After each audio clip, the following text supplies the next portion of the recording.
Vamos falar sobre os capítulos 18, 19 e 20 de Josué. Lembrando aqueles que nos assistem pelo vídeo, pelo áudio, que nós estamos seguindo uma tabela bíblica que você pode ler a Bíblia toda em um ano. E você pode encontrar essa tabela no nosso canal no YouTube, Caminhando pela Bíblia, na aba Sobre. Você vai achar isso lá e pode fazer download e pode seguir direitinho. Então é muito fácil de fazer. E é muito importante que você leia os capítulos, no caso hoje são os capítulos 18, 19 e 20 de Josué, antes de ouvir nossos comentários. No capítulo 18 aqui, no início, diz o seguinte: ora, toda a congregação dos filhos de Israel, havendo conquistado a terra, se reuniu em Siló e ali armou a tenda da revelação. E dentre os filhos de Israel restavam 7 tribos que ainda não tinham repartido a sua herança. Quero comentar um pouquinho sobre isso. Já tinham 2 tribos e meio herdado a herança do outro lado do Jordão. Agora, Judá, Efraim e a outra meia parte da tribo de Manassés já tinham ganhado a sua herança. Faltavam 7 tribos, porque Levi não ia ganhar herança. Será que como é que eles lançaram essas sortes? Foi em Siló? Foi em outro lugar? Não dá para saber, a Bíblia não fala. Por que lançaram só para essas tribos e não para as outras? Também não se sabe. O fato é que agora faltavam 7 tribos, Josué teve que dar a bronca, porque vocês estão demorando, e lançaram as sortes aqui em Siló. Como que escolheram Siló?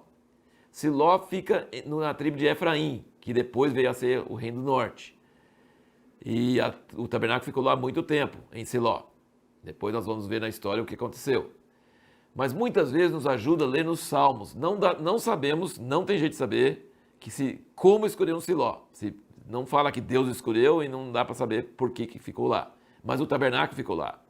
E no Salmo 78, versículo 60, fala sobre o pecado de Israel e aí fala: pelo que desamparou o tabernáculo em Siló, a tenda da sua morada entre os homens, dando a sua força ao cativeiro, a sua glória à mão do inimigo. E isso está referindo a coisa que nós vamos ver no livro de Samuel, que a arca foi tomada pelos filisteus e foi tirada de Siló e tudo isso, nós vamos ler depois. Mas aqui fala que ele desamparou o tabernáculo em Siló, a tenda da sua morada entre os homens. Depois, no versículo 67 desse capítulo 78 de Salmos, ele diz: além disso, rejeitou a tenda de José e não escolheu a tribo de Efraim. Antes escolheu a tribo de Judá, o monte Sião que ele amava. Edificou seu santuário como os lugares elevados, como a terra que fundou para sempre. Também escolheu a Davi, seu servo, e o tirou dos apriscos das ovelhas. Então aqui nós vemos que primeiro o tabernáculo ficou em Siló, depois, muitos anos depois, foi para Jerusalém. E Deus rejeitou Efraim e Siló e ele escolheu Judá e Jerusalém e Davi. Então esses são fatos que depois nós juntos vamos perceber como é que isso aconteceu. Alguns fatos interessantes aqui. Você percebe no capítulo 19 que Josué só recebeu a sua herança depois que todo Israel recebeu a sua herança. É igual o capitão do navio. Ele só sai do navio na hora que todo mundo mais saiu seguro. Então Josué não recebeu a herança dele até que todo mundo recebeu a herança deles. Aí ele recebeu a herança dele. E finalmente, respondendo a pergunta que fizemos no último vídeo, nós vemos que Josué ouvia muito de Deus. Deus falava muito com ele. Se você marcar todas as vezes que Deus falou com Josué, aqui no livro de Josué, é muitas vezes. Só que isso não dispensava ele ler o que Deus tinha falado com Moisés. Deus tinha falado claramente que ele tinha que ler e ficar sempre lendo e seguindo e obedecendo. E no livro de Josué faz questão de dizer que Josué fez de acordo com o que Deus tinha falado para Josué, de acordo com o que Deus tinha falado com Moisés. Muitas vezes você vai encontrar no livro de Josué que ele fez de acordo com o que Deus mandou a Moisés. Então Josué foi muito criterioso em seguir a palavra escrita. A Bíblia é de fundamental importância para nós, mas só a Bíblia não resolve, preste bem atenção. Josué teria ficado perdido se tivesse só a palavra escrita.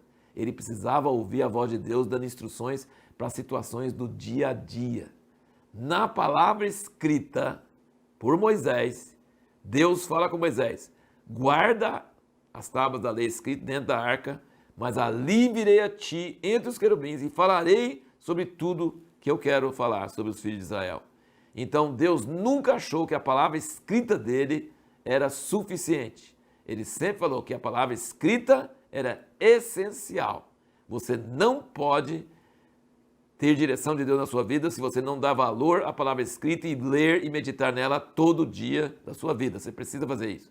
Mas só isso não basta. Você precisa ouvir Deus falando com você hoje, dando instruções exatas sobre como você deve fazer. Por exemplo, Josué não ia saber como vencer Jericó se não tivesse encontrado com o chefe do exército, o Senhor. E muitas outras coisas aqui, imediatas, específicas, Deus falou para Josué. Então é necessário não só a palavra escrita, mas a palavra falada por Deus. Eu quero aproveitar aqui para indicar um livrinho muito curtinho chamado Como Achar a Vontade de Deus.